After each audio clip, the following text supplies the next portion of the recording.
Great question. What that actually is. Okay. My question is for the cast. I imagine you guys came to this project with varying levels of familiarity with Star Trek and the franchise as a whole, and I'm wondering if any of you had experiences with kind of like a crash course or boot camp in Star Trek and what that was like.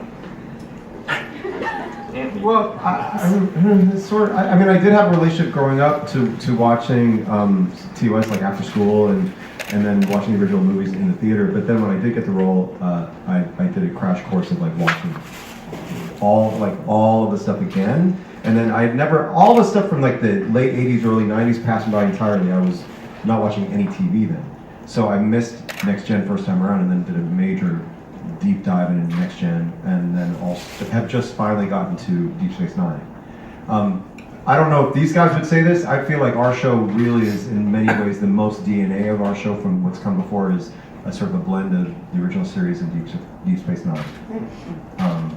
And one of the things that was continually inspiring about doing that crash course, as it were, was the level of acting at its best was some of the best acting to me that's ever been on television. And it's, for whatever reason got so overlooked, like the fact that Patrick Stewart never was, nominated for an Emmy for his incredible work.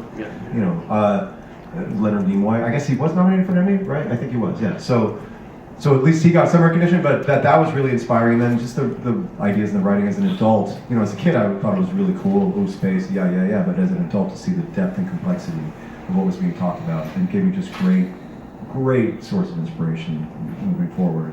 But then, it is a new iteration of it that's standing on the shoulders of what's come before, but really is trying some, I think, entirely new and brave things with what's come before as well. Thank you. Mary, you spoke earlier about, learning Klingon and the language aspect. I was wondering if you yourself, or in consultation with producers and the writers, dug, what you did to dig into Klingon culture, and both in terms of this show itself, but what had come before it, to sort of use that to bring that to L'Rell as well as the Klingons at all. Well, luckily that kind of also feeds into the previous question. For me, my crash course was, I have talked about my introduction was thanks to Alex. I saw the 2009 movie, and that kind of got me excited about the franchise. And then I had gone back and watched a lot of the original series and loved it then, and I've always loved sci-fi in general. Then I went, once I got the role, and I did watch all the Klingon-centric episodes, because there's a lovely comprehensive list on the Star Trek Wikia page. And so that was, once from the time getting the role to, I think I got it, I think I completed it just as we were starting rehearsals in January.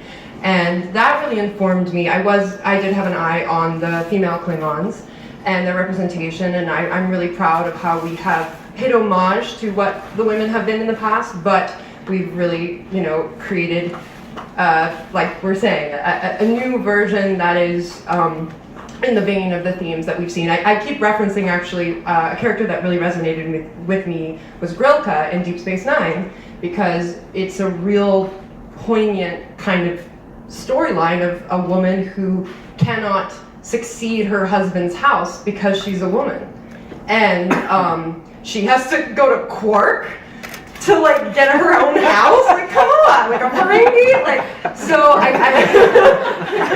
then ultimately though, through her intelligence and her perseverance, she does end up, and the help of Quark, he did help, she becomes the leader of her own house. And so that sort of theme, and I do think what's fun about the Klingons is they allow the women to be very strong. They are innately strong women, but they still do live within this patriarchal species. And I feel like I'm really excited to see how you guys perceive L'Rell's relationship within this very patriarchal Klingon species. And I'm really thrilled with how we have incorporated that in her story. I'm very, very humbled by it. Okay. Hello, I'm short. Sure. My name is Tatiana King-Jones, and I just wanted to first thank you guys for making a damn exciting Star Trek show, okay? I've been a huge Star Trek fan since Next Generation, and it's really hard to get people involved. They're like, oh, it's too slow. No, this is fast. Now, this is fast. This is great. So my question is, particularly the fact that this show tells a lot from the viewpoint of the Klingons. And as progressive as Star Trek is, it happens to have a bit of a problem with dealing with the viewpoint of the other. So you guys, I think, are trying to speak from that side. So, and anyone can answer this, but what are your thoughts of the fact that a lot of the story comes from the viewpoint of Klingons? Can I say something? Yeah. I just wanted, because I think the most, in reading the scripts, the thing that was most moving to me was the fact that we really were looking at at the perspective of the story through the eyes of the Klingon. We really got to understand why they feel the way that they feel. And it really speaks to the times that we're living in. It's so easy for us to look at someone we're in an adversarial situation with and make them one-dimensional in order to justify how we feel. And we forget to see each other within each other. And I think that's what we're trying to do on this series is we're not so different. And perhaps we can find common ground and maybe that really is what will save us all in the end. I had the privilege of getting to talk to Dr. Jemison today, who I can now call Dr. J because we're besties. She told me to, and we were just sort of loosely talking about the show, and you know, she said something that I feel like hasn't really been articulated as profoundly as she said it, which is that the thing about Trek, which we all assume, the borders, the boundaries that divide us are gone in the Trek universe. You know, it isn't just an ideal that we want to hold ourselves to and aspire to. It is essential to the survival of our species. That if we don't understand that by the way, you should be talking, not me, because you said it to me.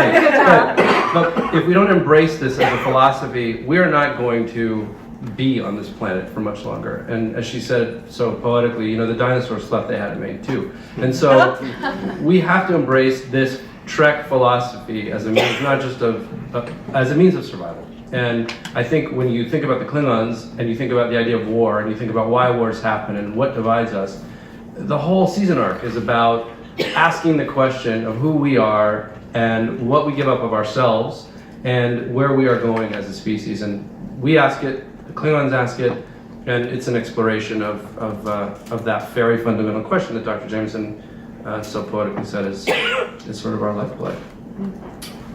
Thank you.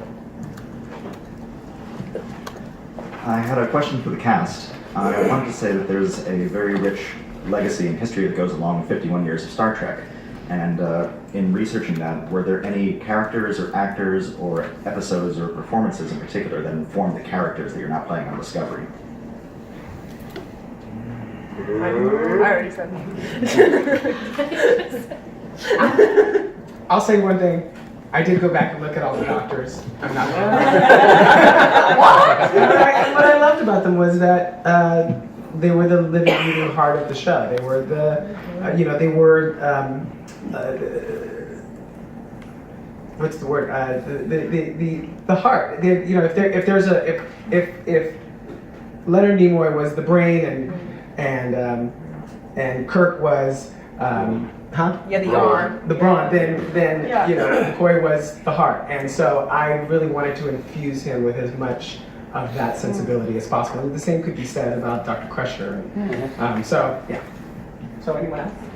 I would say that I just know the opposite. I mean, it's not that I didn't love and watch and love those, the original series at least, but that I had no desire to be a pale shadow of any of the brilliant stuff I'd seen before me. So everything for me was constructed backwards to not be like anybody I'd seen on Star Trek before.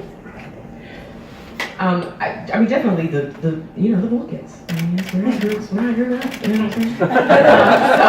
So, Leonard, for sure. And this is gonna sound really lame, you guys, but it's true. I really am inspired and informed by these actors. And by the other actors on our show. Not by him. He doesn't inspire me at all. But of course he does. But yeah, honestly, because I feel that everyone is really, they've jumped off the cliff and they're going wherever the story leads them. And so I see the story reflected back to me in their eyes, which is what you said actually earlier. And so the world becomes so very alive because of who we have, and then it's these people too writing it out of their hearts. So it's just a lot of heart exchange, and I've been informed the most by.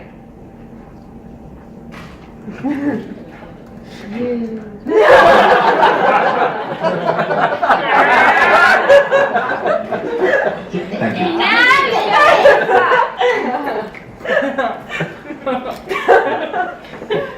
Y'all having more fun than I am.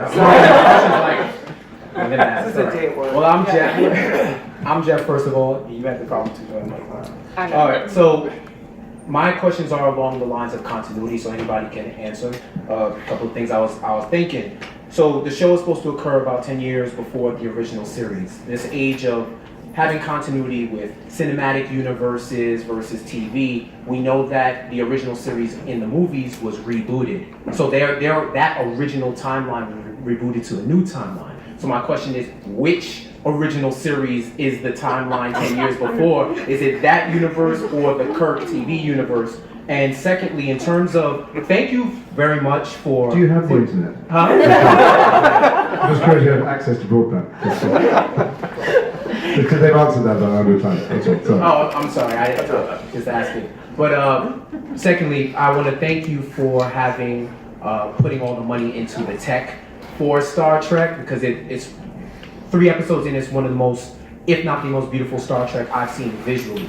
But along with that, you can get some type of continuity.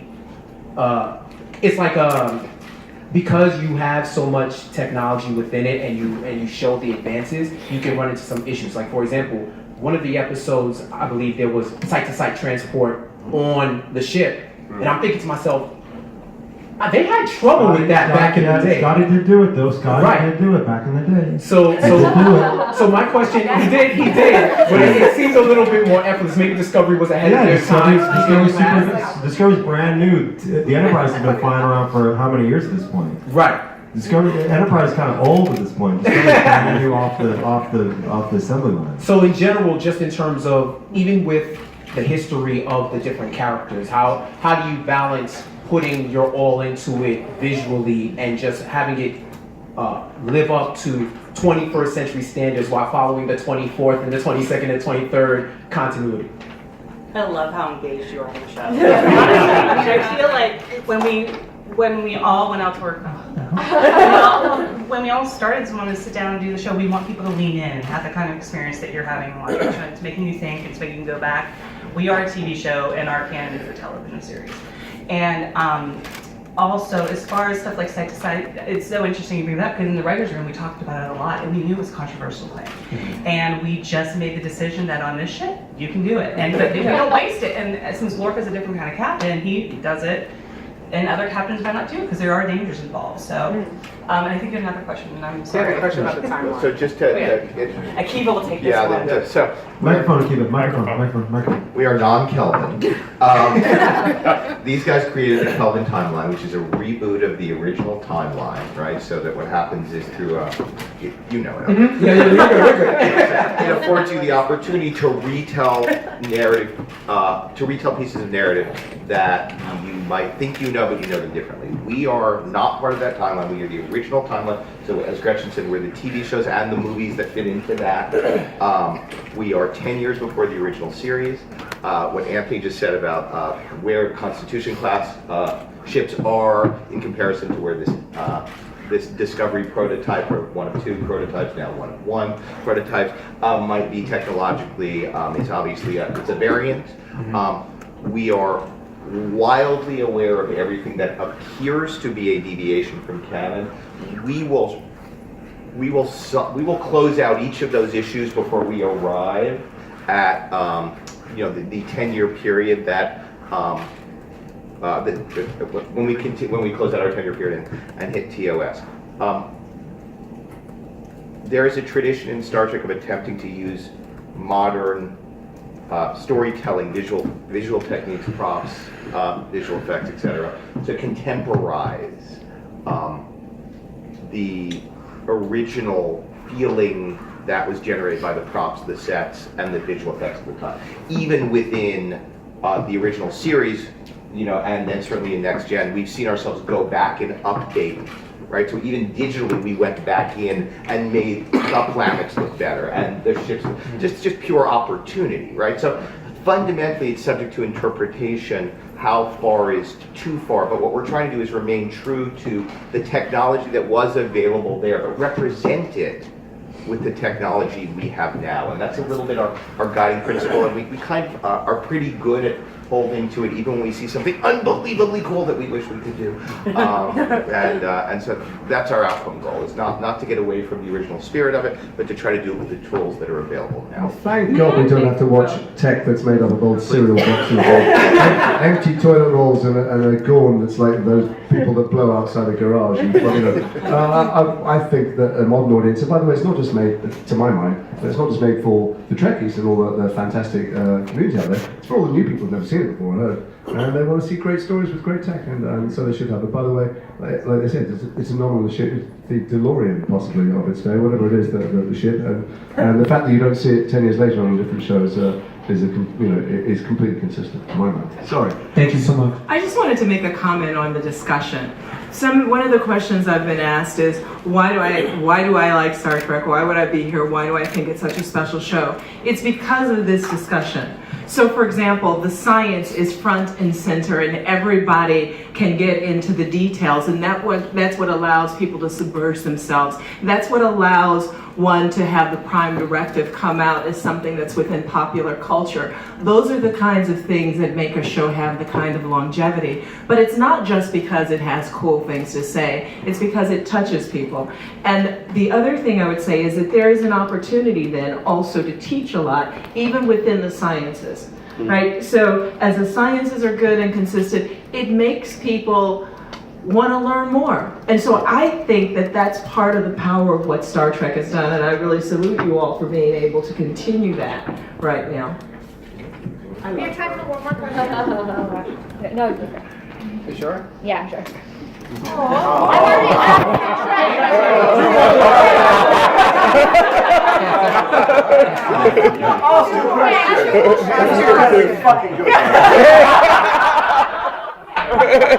No pressure. Yeah, this is for the producers and anybody, honestly. You talked a little bit in the panel about the relationship between Michael and Philippa and the importance of that dynamic. Can you talk about any of the other relationships between female characters? I don't necessarily want to say friendships, because I think friendship, conflict, all. Well, we've got right here. I'm going to say also, and take it back right here, because what was great about seeing the Georgiou and Burnham relationship, where Georgiou was such a wonderful mentor, this is now happening again here between these two, between cadet and former first officer, and it's, you know, it's paying it forward, and it's taking the lessons that you've learned. And what I also love about is that she's got a couple of things of her own that she's teaching back to you. So, and that is, the friendship it's a two-way street, and I think that's awesome. It's not just sit down, Tilly, I'm going to tell you what's going on. It's a two-way street. And Mary is a firework, you guys. It's true. She's just sensational. Well, I was going to say to that, not to jump on your fireworks statement, but there's a lot of times on our side where, you know, you're casting forever and then someone walks in and you're like, oh, finally that person's the role. And Tilly was always someone that came out of the mind of the two of them who we loved on paper. And this one, it's so much more than, I'm so excited for all of you to see her, because she's brought so much more to what that character was on the page, and it's just like such a joy to watch. Thank you so much. I don't know, I'm gonna start crying. I'm I don't want to make it like a butt kissing competition. I'm like very new to this situation. I've never like had a role of this size on this kind of franchise before, and you know, Tilly, her whole world is opening up. She's so green, and she's on this new ship that is like the ship for science, and is exactly where she wants to be. And then she comes into contact with this woman who is strong, who is warm, who is empathetic, and she kind of blows your mind, you know? And she is in a place of pure possibility right now, and I feel like that too, as a person. To have Sonequa as like she may not be the captain of the ship, but she's the captain of this freaking show. Like, she is a mother and like a sister and a friend to all of us, and I feel that way about, you know, all the women behind the scenes also. Just, we all, the stories that you will see on screen reverberate backwards and between us all, and it's really special to get to be here for that. Thanks. Does that justify the drama? Yeah. All right, last question. How do I follow that? I just had a quick question then, I guess, for the cast. I'm wondering, in your interaction so far with the fans, how that relationship has been compared to something like The Walking Dead or Harry Potter or Myself Love Life, which Oh my God. It's been really interesting. I mean, the fans are so engaged, which is really gratifying. And I've seen a tremendous amount of happiness among the fan community that Star Trek is back. And then there are people who get a little ornery about certain aspects and grumpy or skeptical.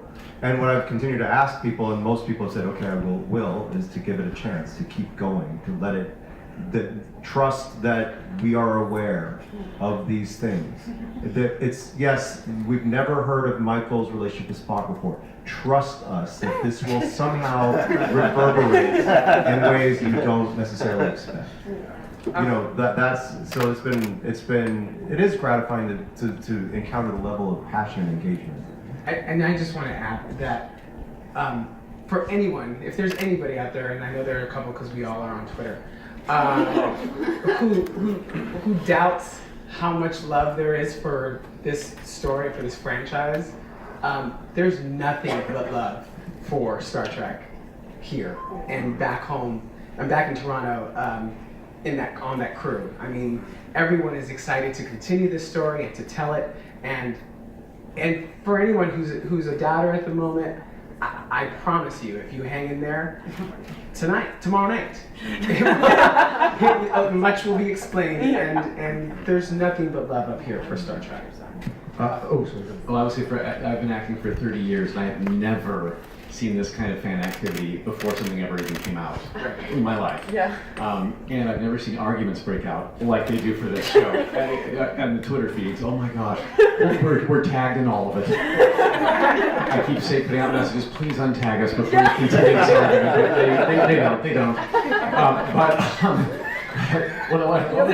What I can actually appreciate about the arguing back and forth is that the fan base, they love having ownership of it, and I know more than you do about this, that we have a product that they want to know more than everybody else about it. That's a great product to be a part of. No. Well, I was just going to say, obviously I've had a different experience with the Harry Potter thing because everybody read the books and loved, there was not a single dissenting voice. Everybody loved the books, loved the films, and there wasn't at the time, at least in social media, the kind of criticism. This is a different world, the Star Trek world. The adults have chosen to love and revere this and protect this, I think, as adults. And it's mostly, what I've experienced at least through all the social media stuff, is how you encounter it. Mostly just love and excitement and fabulously positive things. And then there's the people who, genuine fans, who are skeptical or don't want to pay or are particularly obsessed with technical things that, you know, that it's not my business to tell them, don't worry, that believe me, they're tearing each other's eyes out in the writer's room about matters of canon as well. Don't ever think they don't care about it. They've got an explanation and you may or may not be satisfied by it. Those people are very welcome. We're thrilled that they're arguing about it, they're upset, angry, or they love it. Any of that stuff is fine. There's also a bunch of people who are upset that there's a woman lead, or that there's women of colour lead, or that there's a diverse platform. We've got a bunch of people from every gender and sexuality and stuff, and those people can go fuck themselves. I occasionally, just for fun, because I'm bored and I probably should go to sleep early and have my shot, I just get involved with the troll stuff, and I've been trying to counsel Anthony to do what I don't do, which is click on their timeline, because if they're white supremacists and they're sitting there with a pillowcase on, I probably shouldn't try and persuade them. But in fact, they are the people I wish would watch the show, because we wish that they would love each other and us and the rest of the planet and every other type of person the way we all think. No, that sentence was going so well till I tried myself out. What I was going to say, those people, those kind of, whose timelines are just full of race hatred and kind of reactionary stuff and wanting to call us all kinds of, names that they think hurt, but actually we celebrate the labels they give us. I wish they would watch the show because it's more aimed at them than anybody else. Thank you guys. Yes. So good. Sorry, darling. Take the bridge. No, take a break. No, I was just gonna talk. Yeah, the collective storytelling experience is something that that I've had experience with. That we are family, all of us up here, and all of these fireworks, everybody, every single one of them.